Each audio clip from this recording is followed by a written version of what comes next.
Ask Reddit, what evil prank have you pulled off? I used to work for a cruise line.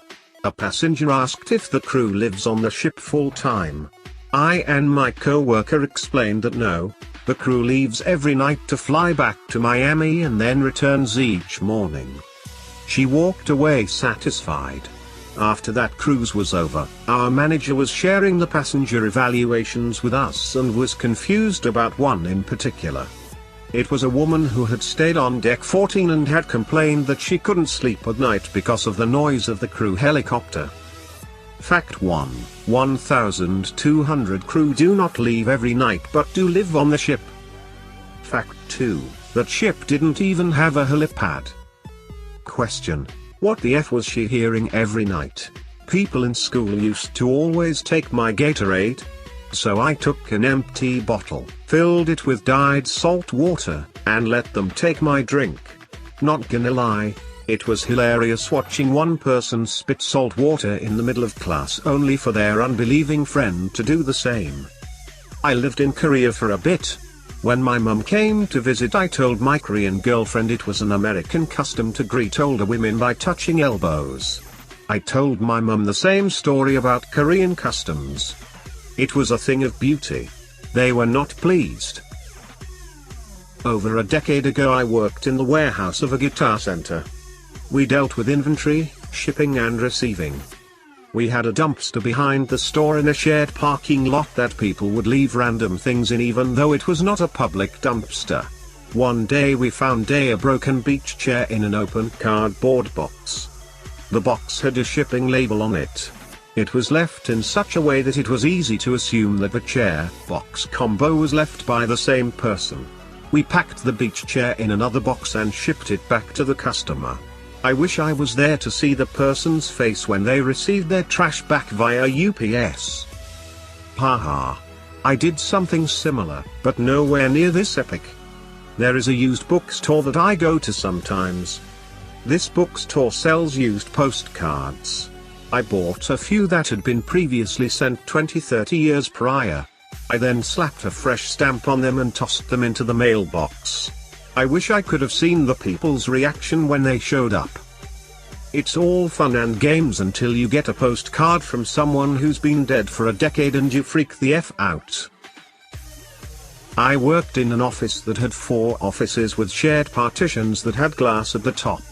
My neighbor wasn't the most observant person and kind of a dick, so I started printing random pictures like Nicolas Cage and setting them on my side of the office facing into his. He never noticed. It got to the point where everyone else in the office would check what photo I had set that week, but he never caught up. Gradually over the course of 2 weeks moved my co-worker's monitors closer to the front edge of the desk. Like 1/4 of an inch per move. Until they were so close the keyboard barely fit. Stupid small desk, she grumbled, near the end. I then moved them back, just as slowly, over a few weeks. She never caught up. I remember it like it was yesterday. At summer camp my cabin's leaders found a little snake that wasn't doing so well, so they decided to put it in an old terrarium in our cabin. A few of the guys were nervous about it. So the next day when the leaders decided the snake was well enough to release, I asked that they keep quiet about releasing it. When the other guys got back to the cabin and found no snake in the terrarium, chaos ensued. Picked out every last marshmallow from my sister's box of Lucky Charms. Then took a photo of me eating a bowl of Just Charms, printed it, and put in the bottom of the bag. I then sealed the bag back up, hot glued the box and back in the pantry it went. This isn't a prank. This is the work of Satan. My mum's laptop wallpaper was a picture of her granddaughter. I copied the picture 100 times and made her wallpaper a slideshow of the same picture over and over again. So the file would change but nothing would change visibly on the monitor. The pictures would change every 10 seconds. On one of the images I painted a tiny little curly mustache on her.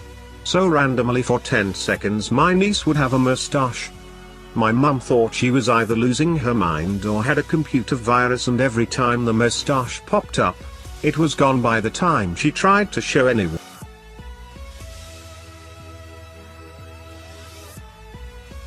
One year, my sister had to move back into my parents' house. I was like 15, she was a little older, mid-20s. April Fool's comes, and I know my sister woke up at like 6 a.m., so I took out the light in the kitchen, put Vaseline all on the refrigerator handle, and put a rubber band around the water gun on the sink. I waited for her to go in the kitchen. I was in my room pretending to be asleep, and all I heard was shit. Followed by a shit. Followed by her screaming my name and waking up my parents. My parents were not happy. Floor was soaked with water, and it woke both of them up. I'd do it again though. Edit, water gun thing ... There is a small little black sprayer to the right of the sink. You pull it out, it has a hose connected to it, and you can spray down dishes and such. Early days of networked PCs. DOS and NetWare. I worked in a computer lab on campus. There weren't a lot of management utilities available at the time, so I, and a few other student employees, wrote batch scripts and small programs to automate a few things when a student or professor would log on to the network. Having that sort of access led to numerous pranks being pulled, but most of us were savvy enough to figure it out and undo the prank. However, we had two co-workers who liked to loaf a bit too much for our liking. They were not at all technical and had taken the lab assistant job because they thought it was easy money. They had conspired to be assigned to a remote classroom lab that rarely had any students in it who would need assistance. For most of their working hours, they would just sit around and play games on the PCs while the rest of us were, working. Clearly this could not stand. I rewrote a piece of code that was executed when every single user signed on. If the username was either one of these two and they were signing in on a PC in that remote classroom and it was during their working hours, it would look at an innocuous file on the network. The file merely had a few bytes in it which noted how long it had been since this prank had last been triggered, ensuring that it would run once or twice a week maximum. If it did activate, it would launch a terminate and stay resident program which would wait a random time, between 5-15 minutes, and then drop an image of two dudes 69ing on the monitor for a few seconds and reboot the PC. Tested it. Put the compiled program in place and deleted the source. Much hilarity ensued for the next 2 semesters. One that was played on me. I took my SATs, college entrance exams. For those outside the US, on April 1st. Should have known, right? But apparently, I'm not that smart. At night I went out with a group of friends, and when I got home my mum met me with a serious look on her face. She told me that the testing committee had called, that there had been an error and all test papers from that day were lost. Everyone was being contacted to schedule a date to retake the exam. She totally sold it. Face, reactions, everything. I bought it hook, line, and sinker. And she let me believe it until lunchtime the next day. My mum is a diabolical person. I worked at a fast food where the boss was too cheap to get AC installed. In the super hot summer days we would all sweat so much that we could wring sweat out of our uniforms. There was this boy who I had a love-hate relationship with. We would always prank each other, but mine were always tame, until one day. He left his drink in the back while he was flipping burgers. I grabbed a vinegar packet, cut open a corner and put a straw directly into it and exchanged it with the straw from his drink. Moments later, I was in the front of the store and I heard him spit and scream my name while calling me a bitch. He still high-fived. My friend called a for rent sign on a lawn and got yelled at by the guy who answered because she called after hours. It was like 6:30 p.m. His online ads had strict instructions for when to call, but his sign, obviously, said nothing. She was really rattled by it. She told me what happened the next day and I got really angry. I considered calling him and yelling at him but decided to hit him where it hurts. I made an ad on Craigslist for a free car which just needed a new battery. Put up a couple old Honda Civic pictures I found online and put instructions to please only call after 8 PM as I do shift work. Screw that guy. Similar, but old school. As in, late 1970s, so the statute of limitations is passed. Worked in the local library as a teen, and some guy did something that passed off my co-worker and then, best friend. So we started harvesting blow-in postcards from the magazine section. Every magazine. And hand-wrote the jerk's name and address on hundreds, at least, of postcards. Free subscription? Sure. Collectible plates? Yep. Columbia Records? Enjoy your free dozen Albanian opera records. Book of the month? Silver spoons? Travel offers? Cruises?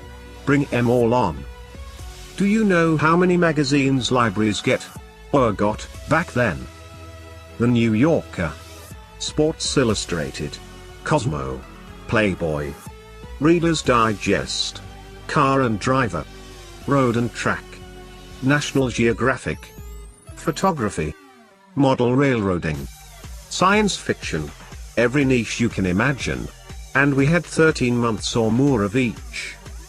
We'd grab a couple of cards or a dozen per shift, fill them out, and drop them in random mailboxes when we were out on our bikes.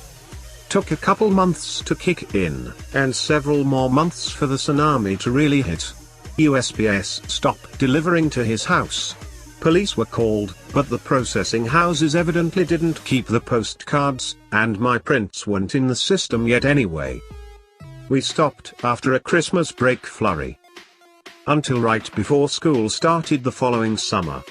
One last blast of probably 50 more postcards with the most bizarre and offensive offers we could find. No one ever suspected us.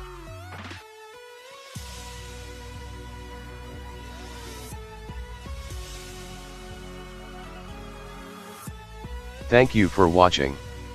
Subscribe for more content just like this, coming in the near future.